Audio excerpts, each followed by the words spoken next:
54 University of California Santa Cruz graduate students who went on a wage strike for higher wages as teachers' assistants have all been fired. Hello everyone, this is Mr. Obvious, and today on HuffPost.com.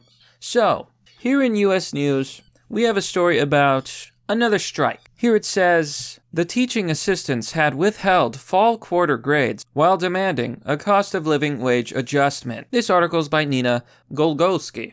So, these students who, they are graduate students of the University of California, Santa Cruz, they were unhappy with the amount of money they were making, so they decided to go on a wage strike. They withheld the grades as ransom and were ultimately fired by the university. Now, I personally think that college is a scam, and this is coming from someone in college. But, there's a lot of reasons for this. It's not just the fact that barrier of entry is so darn high. The prices are ridiculous. There's a lot to be said about the value of certain degrees compared to others. The whole thing's a huge mess.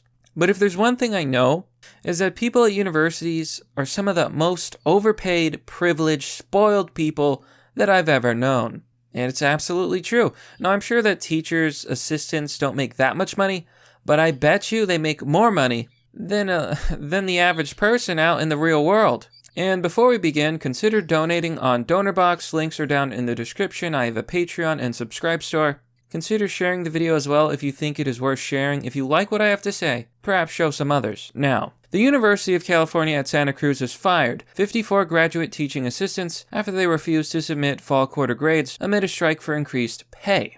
All of them were fired. The teaching assistants fired on Friday had been given until February 21st to submit the grades amid a months-long strike over a request of cost of living wage adjustment that led to some protesters' arrests last month. Now, I would love to read you some of that story. Unfortunately, it is behind a paywall. It is extremely disappointing to us that we had to take such a drastic step. No, it's not, you liar. But we ultimately cannot retain graduate students as teaching assistants who will not fulfill their responsibilities. Lori Kletzler, the interim campus provost and executive vice chancellor at UC Santa Cruz, said in a statement. So this is, we're so sorry. No, you're not. You're not sorry at all. This is probably what you wanted to do all along. And they released this little statement about a grad strike, right? About the grad strike. To the UC Santa Cruz community, blah, blah, blah. They say that they really care about these students, and they care. If they really cared, they wouldn't have fired them. And if they really cared, they would actually do things to help them. They're saying that they have these new initiatives to help. I don't really buy it. I think they are full of it. And I wonder what kind of place this is. We have the privilege to teach a diverse student body. Yeah, this sounds like your typical liberal left-wing school. Not even the teacher's assistants can afford to live, apparently. Kletzer said that 96% of the withheld undergraduate grades were submitted. Those TAs who did not submit grades were fired from or not given spring quarter TA appointments. Now, though they will not face expulsion, their tuition and fees will no longer be covered as part of their teaching deal. So they absolutely screwed themselves. Not only did they not get the cost of living wage increase, which is what they want to call it, but let's just call it what it is, they wanted more money, right? They just wanted more of that green stuff, the moolah. Not only are they not going to get a pay increase, their tuition and fees covered as part of the teaching deal go out the window. Now, I do have sympathy. A lot of these universities are a complete and utter scam when it comes to employment. They absolutely rip people off. Consider this. If you're good at football, you can go to a fancy university and not have to pay tuition. However, you also don't get paid for football. Even though you make millions and millions and millions of dollars for the university, they pocket all that money. And, like tuition, $20,000 a year? Maybe. They pay that. So it's really like you're being paid minimum wage to do the football. That's a racket. That's a scam. It's basically slave labor because you're not being paid at all. Yeah, tuition, but at the same time, why is tuition so expensive anyway? And that doesn't justify not paying the students. Now, I'm sure that TAs probably face a similar issue. They probably are basically glorified wage slave labor. So I can't say I'm completely against them, but at the same time, Wow, they don't know how to play the game. You see, a lot of these kids, they're completely clueless. A lot of them are liberal. They don't know anything about the real world. They think that if they went on strike, they could actually get all the money. Now, how much were they asking for? Well, let's see. Roughly 20 teaching assistants went on strike in December while demanding an increase of pay of $1,412 a month amid an affordable housing crisis, the Los Angeles Times reported. Now, I want to bring up a lot of things about this. Now, there's a lot of things I could say about this, but I think the most important one is this. This is most likely a liberal, aka leftist school, and these people are most likely liberal and hip because that's what's popular these days. Being a left-winger, being a Democrat, there is an affordable housing crisis, right? However, a lot of these people, a lot of these so-called liberals, are bleeding hearts who talk about the glories of unfettered migration. And they're always saying we should let everyone come here, everyone come to America. Well, don't they know about the law of supply and demand? If the population goes up, the amount of housing goes down. When the amount of housing goes down and the population goes up, that's going to make more demand for houses. And what do you think that's going to do to the price? Yuppity yup. It's going to go uppity up. I'm just saying, it's just one of those examples of the hypocrisy of liberalism and leftism.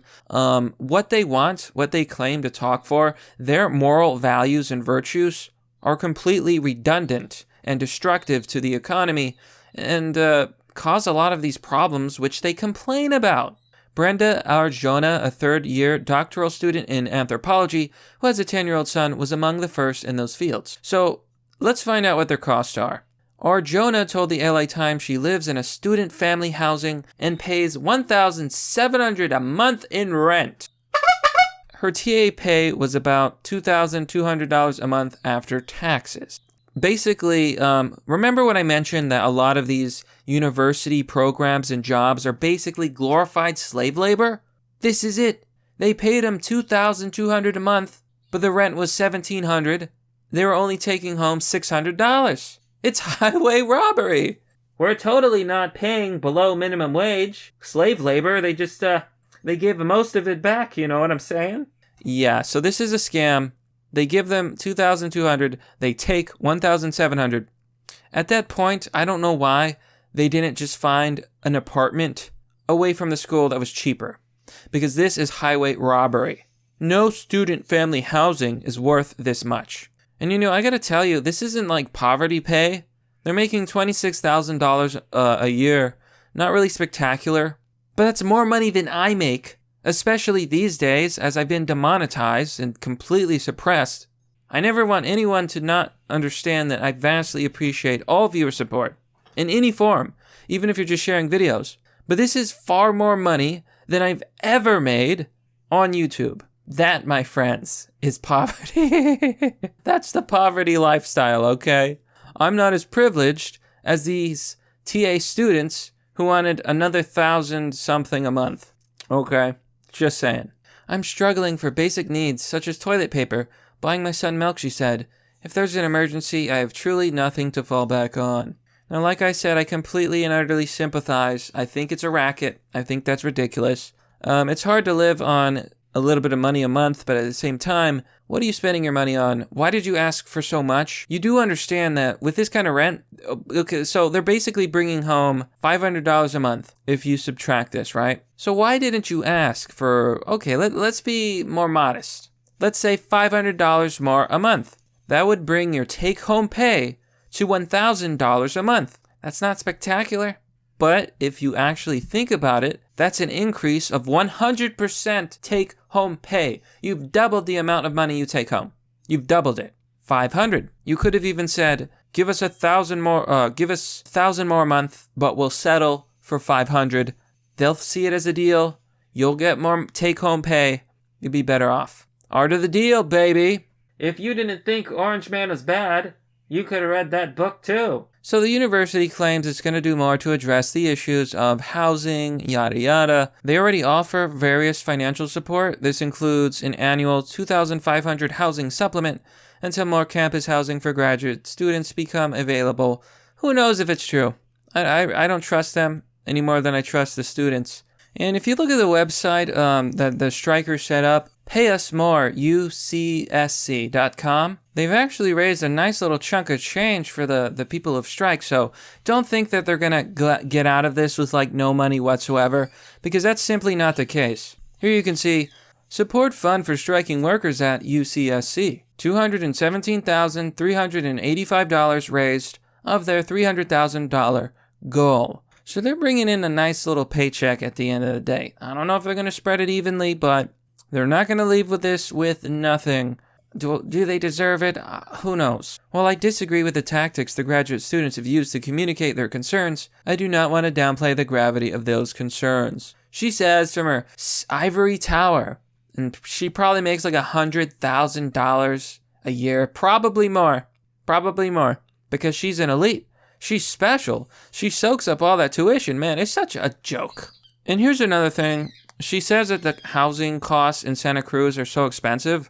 But if you're a student and you know that like your education's going to be super expensive, why not go to a different school or go to a cheap school? No, because you want the college experience. You know, the experience of being broke. College is expensive no matter where you go. But I didn't go to a fancy 4-year university. No. I went to a community college, saved some money, and I'm currently going to a university. Actually, a pretty good one. You know, it's modest, but it's a good school. Yeah, it's expensive, but I'm sure their tuition is far more than mine. And you know what, my friends? That's pretty much the story. I guess the moral here is that you should be careful what you wish for, and you should read The Art of the Deal so you can learn a little bit better negotiation. Had they asked for $500 more to double their take-home pay, like I think they might have gotten away with it, but they wanted almost 3 times as much. Basically $1,500 didn't happen, and they even lost their tuition aid. But that's merely the obvious. Well, that's all for now, folks. What do you think about this story? Do you think the university's justified? What are your thoughts? Now, as always, if you do want to support the content, you can join me on Patreon or Subscribestar for as low as $1. Pick whatever tier you're comfortable with. You know, I'm not gonna rag on you if you pick the $1. That's fine with me. You will get access to Fight Club no matter what you pick. If there's issues setting that up, go ahead and message me. But if you hook up your Discord account to Patreon or Subscribestar and then follow me or subscribe, it should send you an invite. If you want to donate, you can do so through crypto, donor box. I take various cryptos. And like I said earlier, sharing the video is probably the best thing you could do for the channel. As always, thanks for watching. This has been Mr. Obvious, and I'll see you all next time.